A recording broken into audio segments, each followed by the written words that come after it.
Hi friends, Leela Prem's ಕಿಚನ್ಗೆ ನಿಮಗೆ ಸ್ವಾಗತ. Friends, ಇವತ್ತು ವಿಲೇಜ್ ಸ್ಟೈಲಲ್ಲಿ ಚಿಕನ್ ಗ್ರೇವಿ ಮಾಡೋದು ಹೇಗೆ ಅಂತ ತಿಳಿಸ್ಕೊಡ್ತೀನಿ.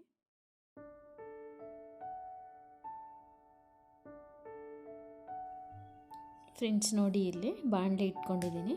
ಇದರಲ್ಲಿ 1-2 ಸ್ಪೂನಷ್ಟು ಆಯಿಲ್ ಹಾಕ್ಕೊಂಡಿದ್ದೀನಿ. ಇದಕ್ಕೆ ಬರೀ ಚಕ್ಕೆ ಲವಂಗನ ಹಾಕ್ಕೊತಾ ಇದ್ದೀನಿ. ಒಂಚೂರು ಫ್ರೈ ಆಗಲಿ. ಇವಾಗ ಇದಕ್ಕೆ ನಾವು ಶುಂಠಿ ಮತ್ತು ಬೆಳ್ಳುಳ್ಳಿ ಪೇಸ್ಟನ್ನ ಸೇರಿಸ್ಕೋಬೇಕು. ಇಲ್ಲಿ ನಾನು ನೋಡಿ 2 ಸ್ಪೂನಷ್ಟು ಶುಂಠಿ ಬೆಳ್ಳುಳ್ಳಿ ಪೇಸ್ಟನ್ನ ಸೇರಿಸ್ಕೊತಾ ಇದ್ದೀನಿ. ಇದು 1 ನಿಮಿಷ ಫ್ರೈ ಆಗಲಿ. ಇವಾಗ ಇದಕ್ಕೆ ನಾವು ಒಂದು ದೊಡ್ಡ ಈರುಳ್ಳಿನ ಹಚ್ಕೊಂಡಿದ್ದೆ. ನಾನಿಲ್ಲಿ ಅರ್ಧ kg ಚಿಕನ್ ತೊಗೊತಾ ಇರೋದ್ರಿಂದ ಒಂದು ದೊಡ್ಡ ಈರುಳ್ಳಿನ ಹಚ್ಕೊಂಡಿದ್ದೆ.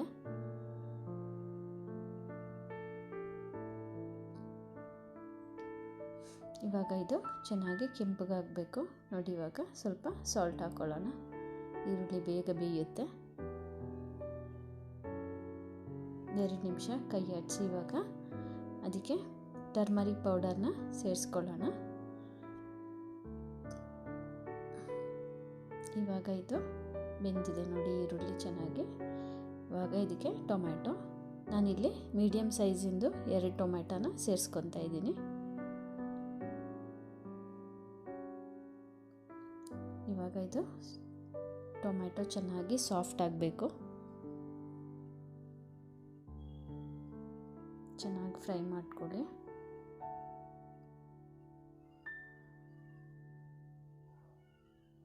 ನೋಡಿ, ಇದು ಇವಾಗ ಸ್ವಲ್ಪ ಸಾಫ್ಟ್ ಆಗಿದೆ.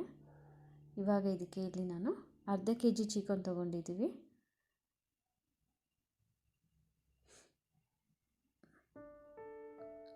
ಚೆನ್ನಾಗಿ ಮಿಕ್ಸ್ ಮಾಡ್ಕೊಳ್ಳಿ. 5 ನಿಮಿಷ. ನೋಡಿ, ಇವಾಗ ಇದಕ್ಕೆ ನಾನಿಲ್ಲಿ ಅಚ್ಚ ಖಾರದ ಪುಡಿ ಮತ್ತು ಧನಿಯಾ ಪುಡಿ ಎರಡನ್ನೂ ಕೂಡ ಸೇರಿಸ್ಕೊಂಡು 2 ಸ್ಪೂನ್ ಹಾಕ್ಕೊತಾ ಇದ್ದೀನಿ. ನಿಮ್ಗೆ ಎಷ್ಟು ಖಾರ ಬೇಕೋ ಅಷ್ಟನ್ನು ನೀವು ಆ್ಯಡ್ ಮಾಡ್ಕೊಳ್ಳಿ. ಮತ್ತು ಚಿಕನ್ ಮಸಾಲ 1-2 ಸ್ಪೂನು ಅದನ್ನು ಹಾಕ್ಕೊತಾ ಇದ್ದೀನಿ. ತುಂಬಾ ಸಿಂಪಲ್ ಆಗಿರುತ್ತೆ ಫ್ರೆಂಡ್ಸ್. ಟೇಸ್ಟು ಚೆನ್ನಾಗಿರುತ್ತೆ. ರೈಸ್ಗೆ, ಮುದ್ದೆಗೆ, ಚಪಾತಿಗೆಲ್ಲದಕ್ಕೂ ಕೂಡ ಚೆನ್ನಾಗಿರುತ್ತೆ. ಗೀ ರೈಸ್ಗೆಲ್ಲ ಟ್ರೈ ಮಾಡಿ. ಮಾಡೋದು ಕೂಡ ತುಂಬಾ ಸಿಂಪಲ್ಲು.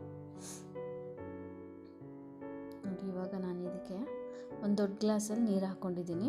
ಅದು ಬೇಯೋದಕ್ಕೆ ಮತ್ತು ಅದು ಬೆಂದು ಗ್ರೇವಿ ಆಗೋ ತನಕ ಕರೆಕ್ಟ್ ಆಗುತ್ತೆ. ಹಾಗಾಗಿ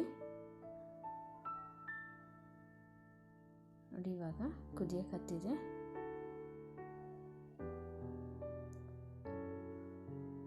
ಇವಾಗ ಒಂದು 10-20 ನಿಮಿಷ ಚೆನ್ನಾಗಿ ಬೇಯಿಸ್ಕೊಳ್ಬೇಕು ಚಿಕನ್ನ. ನಾನ್ ವೆಜ್ನ ನಾವು ಆದಷ್ಟು ಚೆನ್ನಾಗಿ ಕುಕ್ ಮಾಡಬೇಕು.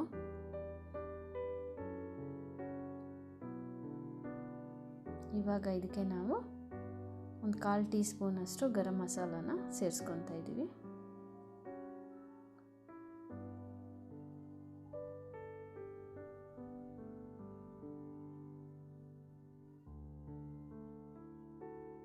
ಇಷ್ಟೇ ಫ್ರೆಂಡ್ಸ್, ಇನ್ನೇನು ಜಾಸ್ತಿ ಮಸಾಲೆ ಏನೂ ಇಲ್ಲ ಇದರಲ್ಲಿ. ತುಂಬ ಸಿಂಪಲ್ಲಾಗಿ ಮಾಡ್ಬೋದು. ಇವಾಗ ಇದಕ್ಕೆ 1-2 ಹಸಿರು ಮೆಣಸಿನ್ಕಾಯಿನ ಫ್ಲೇವರ್ಗೋಸ್ಕರ ಮೇಲ್ಗಡೆಯಿಂದ ಸೇರಿಸ್ಕೊತಾ ಇದ್ದೀವಿ. ಇವಾಗ ಪ್ಲೇಟ್ ಮುಚ್ಚಿಬಿಡೋಣ. ನೋಡಿ, ಚೆನ್ನಾಗಿ ಕುದೀತಾ ಇದೆ. ಇದು ಇವಾಗ ಆಗಿದೆ. 20 ನಿಮಿಷ ಇದನ್ನು ಚೆನ್ನಾಗಿ ಬೇಯಿಸ್ಕೊಂಡಿದ್ದೀವಿ. ಇವಾಗ ಕೊತ್ತಂಬರಿ ಸೊಪ್ಪನ್ನ ಕೊನೆಗೆ ಆ್ಯಡ್ ಮಾಡ್ಕೊತಾ ಇದ್ದೀವಿ. ಇವಾಗ ಚಿಕನ್ ಗ್ರೇವಿ ಆಯಿತು. ಫ್ರೆಂಡ್ಸಿಗೆ ರೆಸಿಪಿ ಇಷ್ಟ ಆಗಿದ್ದರೆ please like, share and comment friends. Thank you.